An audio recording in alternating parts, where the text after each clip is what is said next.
Morning, Excellencies, distinguished guests, colleagues, and friends. We are now actually the last keynote session for this summit itself. And I know that you're all eager to have a lunch as well and continue our discussions at the lunch itself. But today we are honored to have with us Mr. Andreas Schleicher, I hope I got it right, the Director for Education and Skills at OECD. Mr. Schleicher is, of course, the father, architect, and driving force of PISA. And we all know what PISA is all about. So I'm really honored to have him just in person, because I understand mostly he's online rather than in person. So I'm not going to give anyone time for introduction. This isn't any introduction. So over to you, Andrea. Thank you so much. And first of all, I really want to thank UNESCO and the Frank Foundation for the tireless efforts to put, creativity and critical thinking in the center of our discussions on education. Creativity, critical thinking are not, beautiful words or some ornaments in the pedagogical discourse. They belong to the very foundations of us as humans and of our societies. And if education doesn't protect creativity and critical thinking, AI is going to wash away all the foundations of our society. And this is so important. Nothing could be more important in these times. And the good news is, we can make creativity, creative thinking visible. We've actually just seen a really great example from Brazil. This is not some magic thing that is not tangible. No, we can actually measure that, we can see it. And I think that's very important. What we see is where we put our attention. And what we cannot measure is very hard to prove. But the second part is even more important. Creativity is not, something that is inborn in us or not. It's something that can be taught in very systematic ways. And my colleague Stefan has actually spent years on actually developing concrete tools that help us actually develop those kinds of skills. So that's what I will talk about. If you ask yourself, what's the purpose of education, we probably all have more answers than people to this question in this room. But there are probably some things that we will agree on. Education should help you find out why you are on this planet, what's your role in this world, where do you want to make a difference.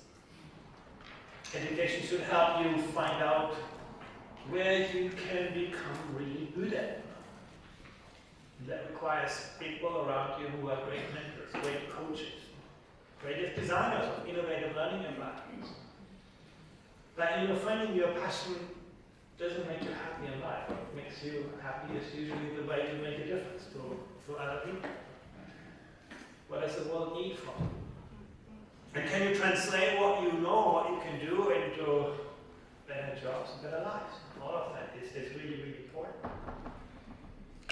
And creativity, critical thinking are at the center of all of this.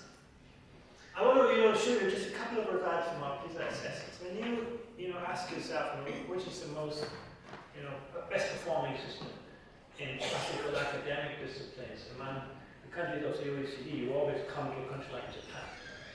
They do very, very well. But when you look beyond the academic side, you can see even a high-performing education system like Japan, there's a lot of work to do. You can see Japanese children are not so happy. They do not show much agency. Agency is about the use of creativity. You mobilize your cognitive, social, emotional resources to use create novel situations. We don't see much resilience. Can you reinvent yourself when the world around you changes?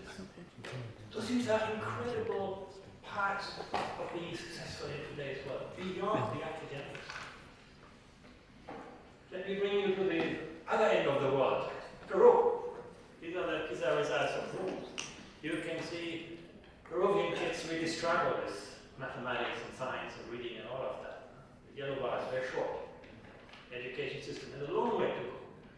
But, Peruvian kids are quite happy. They show actually something that we should value, that level of agency, the level of engagement, the capacity to do difficult things, to grow beyond yourself, the level of emotional resilience. You put them in a new and difficult context, they're going to grow up to their challenges. They see strength in social relationships. Now you look at, Japan and Peru, and you say, well, maybe we have to make a choice. Either we make our kids, highly creative, imaginative, lots of agency, and then, we lose out on the academics, or we push them academically, and then they become very unhappy kids. But actually, you can see a country like Denmark, pretty good at reconciling.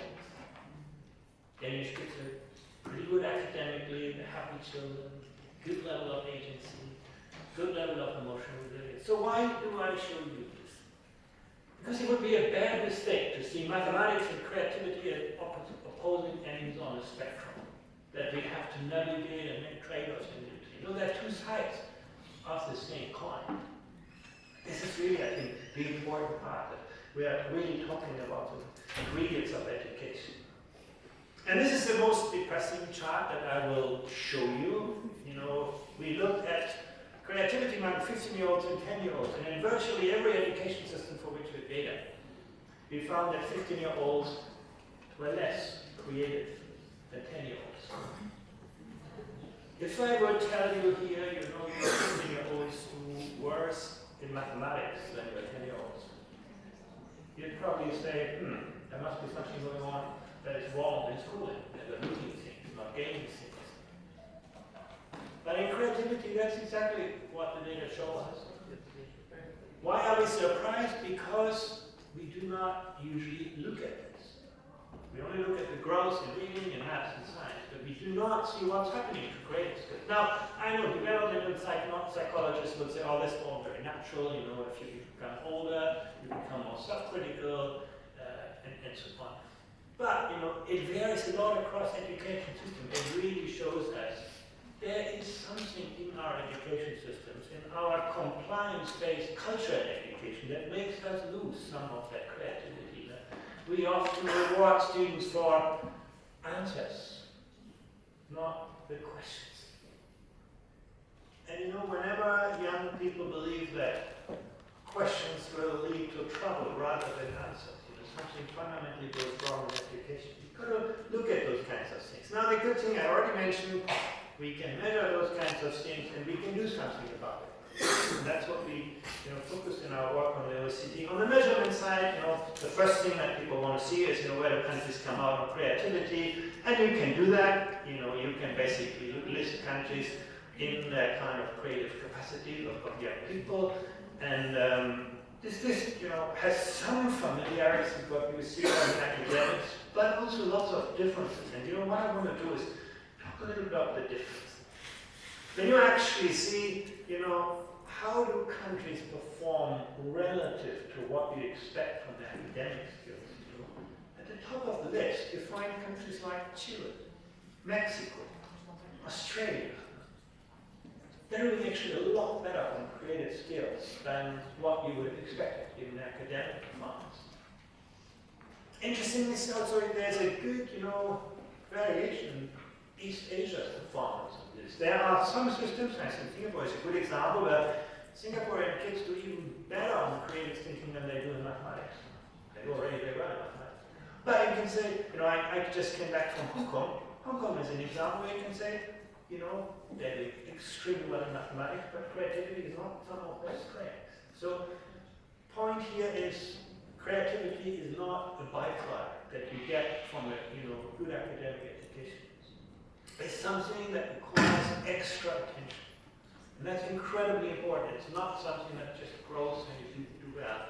It's something that requires extra education. You can see that here also very nicely. You can look at creative thinking on the left side and mathematics, for example, on the right side. And when you look at the top performers on creative thinking, you can see that they're not all doing well in mathematics. They do, but many also are not so strong in mathematics. If you look at the fourth quintile, you can see the same thing. Some are actually really good in mathematics, others less. The third quintile, some of the average performers in creative thinking are top performers in mathematics, and vice versa. This really tells us something, that creativity is something unique that we need to nourish in sometimes quite different ways. And that's of course, the big, by the way, girls outperform boys in creative thinking. But again, not at the same pace in all countries. You know? So it's not a genetic thing or so, it's something, you know, that has to do with how we nourish creativity. And I can tell you the reason. In most education systems, girls do better in taking different perspectives, appreciating different ways of thinking. And that is one of the most powerful ingredients of creative thinking. We're going to see that in just a moment. So, how can we develop this? A lot has to do with your self-related beliefs. You know, the most powerful drivers of success in life are not about the hours you spend learning something, but they have to do with the belief in your own abilities to overcome, you know, difficulties. And you can see it works very well. There are some education systems where that is really well developed, and others where students struggle with this. Social background is also an important driver. That's not surprising. You know, kids from wealthier backgrounds typically have better opportunities to engage with new creative environments. But when you compare that with the social impact on mathematics or reading, you can see creativity, it's actually small. Creativity is something that does not depend as much on social background than, you know, academic performance. So we have more opportunity to develop that in context of difficulties. I think that's also a really important finding. But, you know, the second point I wanted to make is we can actually develop creative thinking skills. It's not a magic thing, you need an amazing teacher to do that. No, actually, there are systematic tools how you can develop this. The first point I already made has to do with the mindset with which you educate students. You can see very clearly education systems where students grow up with a growth mindset on the horizontal axis typically tend to do better in creativity and also in most academic skills. There is a strong system-level relationship. And you know, growth mindset is not that hard to teach. It's a set of beliefs that you as an educator create. You have young people trust that, you know, if they try hard and they can rely on the people around them, they will succeed in the most difficult circumstances. Or do we teach them that, you know, it's all about intelligence you were born with? We know that there are growth mindset interventions of 10, 12 hours which change the world, and we do not pay much attention to them because we do not understand those relationships. I think that's a very important mindset. The second set of, you know, levers that we have are very simple attitudes towards creative thinking. What you can see when you look at this, you know, across education system, you know, one thing is imagination and adventurous. And again, in the example from Brazil is society, let people try out things, you know. You see failure as an opportunity for growth rather than as a problem. You build a social context in it. And suddenly you see it's not difficult to do. It's just about the design of learning environments. Openness to intellect. Do ideas matter? Can you enjoy doing something creative? Those kinds of beliefs are very important predictor for creativity.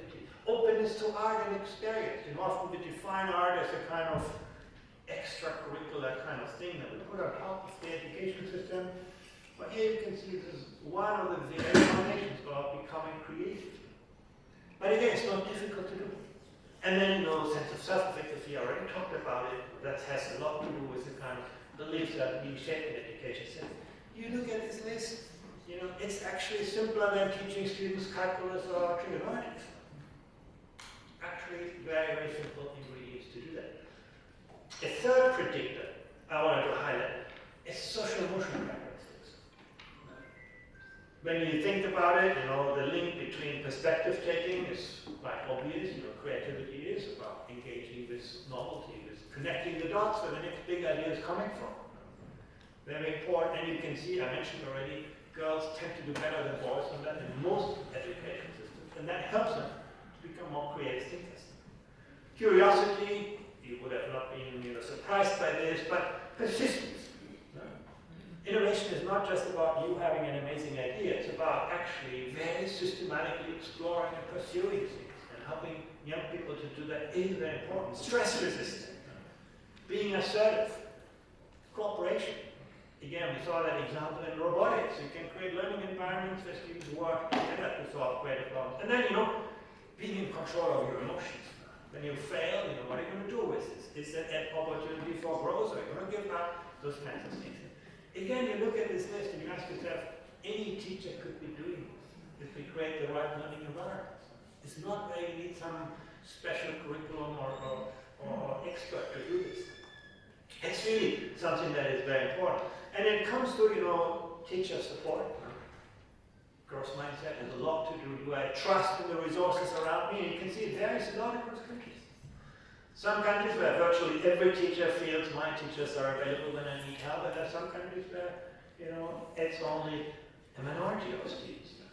And, again, that matters a lot. What we can see, for example, students who actually have that level of support, who have teachers where they believe my teacher knows who I am, my teacher cares who I want to become, my teacher helps me on my journey, my students perceive teachers to be supportive, they take ownership over their learning. They're more self-directed learner. It's the second most important factor after motivation. And also the best predictor actually on the academic side. Again, very difficult to do. It's the quality of social relationships.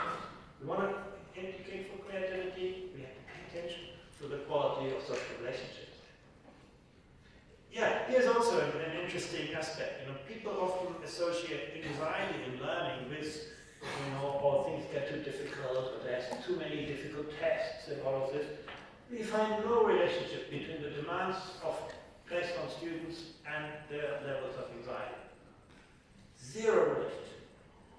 What drives anxiety is the perception my teacher is not fair, my teacher is not supportive. You can see here what lowers anxiety is when students feel my teacher is there for me. We ask one question: if I come back to my school 3 years from now, do I believe my teachers will be excited to see me? You can see where students say yes, you have solved many of the problems of teacher support. Where students say no, you are in trouble with regard to those kinds of attitudes. Once again, not difficult to do. And we can see student-reported use of pedagogies encouraging creative thinking when students feel, my teachers encourage me to come up with original answers. And again, it varies across systems. You can predict more creative outcomes. So, encourage your students to be more creative. Digital technology, this is an interesting aspect. We struggle with this. Now, is technology, fostering creativity and critical thinking, or is it creating and reinforcing a more compliance-based way of thinking, making learning more scripted, more passive, more reactive? And the answer is, up to a point, you can say, digital learning activities at school relate positively to creative thinking, but, there comes a point when this curve tapers off. And you can also see on the weekend, it's perhaps a little bit better because that's not taking other things away from school, but also there you can see that curve goes down after the while. And what is also very clear, having a smartphone in school is not a great thing. That is a very strong negative predictor when students use technology just incidentally, not in a structured teacher-directed way. And on weekends again, it's a little bit different. But this is a question that we need to explore further. To what extent can we harness technology to enhance creative thinking, or to what extent does it get into the way? You can see so far, up to a point, it can be a good thing, but you soon get into an area where it actually works against you. It may change over time, we may become better at using technology, but I think we should be cautious about this. And this is what I wanted to share with you towards the end. We have actually done a lot of work to bring that into classrooms, on classroom assessment, on also building resources to help teachers develop more creative projects. And once again, when you look at those resources, any teacher could be doing this. You don't need to be a specialist on creativity. You just look at those kinds of projects and ideas. I found that actually really, really inspiring. And when you ask yourself, why do people believe that we don't do enough on creativity? The most important answer is we do already too many other things, an overcrowding of the curriculum. The second most important answer is nobody cares. There's a lot of assessment working on this. Building good metrics, helping us see creativity, what you assess, where you put your attention, and where your attention is, we're going to act. And then, lack of teacher training or pedagogical resources is perceived to be a big barrier. But once again, I think that is something that we can solve actually quite easily. So that's what we did in the OECD, and you can see here we developed resources with over 1,000 educators. We have almost 31,000 students, 24 countries engaging with this, and I think coming up with a really good set of answers. No? I also want to say that we tested the effectiveness of those tools quite carefully by comparing a group that was going through these projects with a group that was, not benefiting from this, thought is normal, and then you could see what effect those outcomes are. And the answers are very encouraging. When you look at this in higher education, you can actually see we saw not only positive effects on the tasks, or the type of tasks directly given to students, but well beyond creative thinking. You can see, for example, on student collaboration during your course. You can see most educators in higher education in India did a positive effect on students' motivation and engagement with the course. So it's not just that these kids become more creative, actually they become better on many other things that are related to creativity, even course content. And very last slide, when we do that in school, you can see positive effects in student learning outcomes. You can see that very clearly in the STEM-related fields. That's something where creativity always comes to play. In the visual arts, in evaluation of creative potential in primary schools, and so on. So it's actually something, it's not an important thing, not just an important thing to do, but something that will have actually effect. And those interventions were actually quite limited in time. That's all I wanted to share. I don't know whether we still have time for questions. Thank you very much.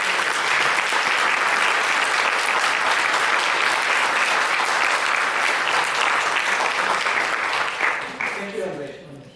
I think the fact-filled, what you call, presentation. Maybe allow 2 questions for the break of lunch.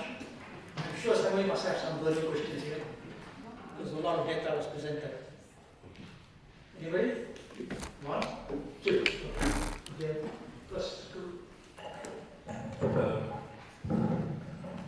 My name is Anthony Hurd. I am a master's student at the Institute Catholique de Paris. And my question relies on the UNESCO report that by 2030, 44 million teachers will be needed to meet the teacher shortage, for the global demand of teacher shortage. And so my question really is, what things can we do as different countries to combat this issue? I understand myself as an international teacher that some of the issues relate to teacher burnout, to lack of interest with students, and now AI and this students losing interest in in learning. And so my question really is, what can we do to combat the teacher shortage so that we have more teachers in the profession and we retain more teachers so that our students are set up for success?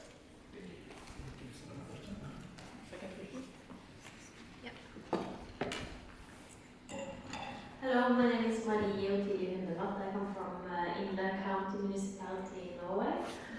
My question is if you can say something about why you have chosen to write creative thinking and not creativity as such, as we know that there are a lot of skills and elements in creativity that's not just happening in the mind. Yeah, maybe I start with the second. Maybe I start with the second question. We have made that choice essentially just because we know how to assess creative thinking, or we could develop tools. Creativity is a big word. It can, in creative thinking, we know how to make it visible, but also it's something that we know how it can be taught very systematically. And you think about, the 1 in a million creativity, that's really, really hard to sort of see how you can nourish it every day in your classroom. And I think that's something that probably, is a topic that would be much more complex. You can actually see, there are some of the most creative people in this world didn't go to school, or actually went school dropouts. So sometimes you could say maybe school as a whole, will not be serving them well. But I think that creative thinking is something that we believe is incredibly important in this world. It can be systematically taught, it can be made visible, and that's really, the reason why we focus this. I would like to see, over time, PISA evolve in looking at creativity more broadly, and I think today we have already better tools to do that with this AI-based kind of assessment method. I think we will get there, but I think we need to be cautious to limit ourselves to things that we know how to also then develop. And I think the big C creativity is something I don't think anybody really knows how this is, encouraged development. The question of teacher shortage is really very, very broad, and I want to just touch on a few aspects that I do believe relate to creativity. In among the countries I work with in the OECD countries, we don't see much of a relationship between teacher shortage and teacher salaries. The story is not just about making teaching financially more attractive, it's much more about making teaching intellectually more attractive. And this is about creativity. When teachers believe, they're not just instructors of prefabricated curricula, but they are creative designers of innovative learning environments. And they feel, they work with this high degree of professional autonomy and a collaborative culture. And all of that is, in a way, about creativity. You have environments where some countries succeed to get lots of. Finland is a good example. It pays its teachers not very well, one of the lowest in the OECD, but it gets 9-10 applicants for every teaching course, because it's a job that gives teachers a lot of room to be, creative. It gives teachers room to be social and focuses on the quality of relationships in the school. So I think those things do really matter. And the same at the student level. If you would run a supermarket rather than a school, and you would see, every day from 10 customers, 100 customers, 30 walk out and don't buy anything. And you see that today, tomorrow, the week after, the year after. You will start to change your inventory. And we don't do that in education. We still, teach the very old-fashioned content. And for young people today, many of them do not relate that to their current life and their future life. So again, I think it has a lot to do with creativity, creating learning environments that are authentic to your people, that are project-based, that are experiential. And that is what creativity is all about. And I think I think with AI, that's going to dramatically amplify this. I think the kind of capacities that we need in this AI world are all about, our capacity to triangulate, to use ethical judgment, to be creative, imaginative. So I think that is as important. When your students are engaged, you're a lot more motivated as a teacher. Those things are actually closely related. When you see your students bored, it's not very nice to be a teacher. So I think actually there's a lot that we can do on teacher supply within the existing constraints.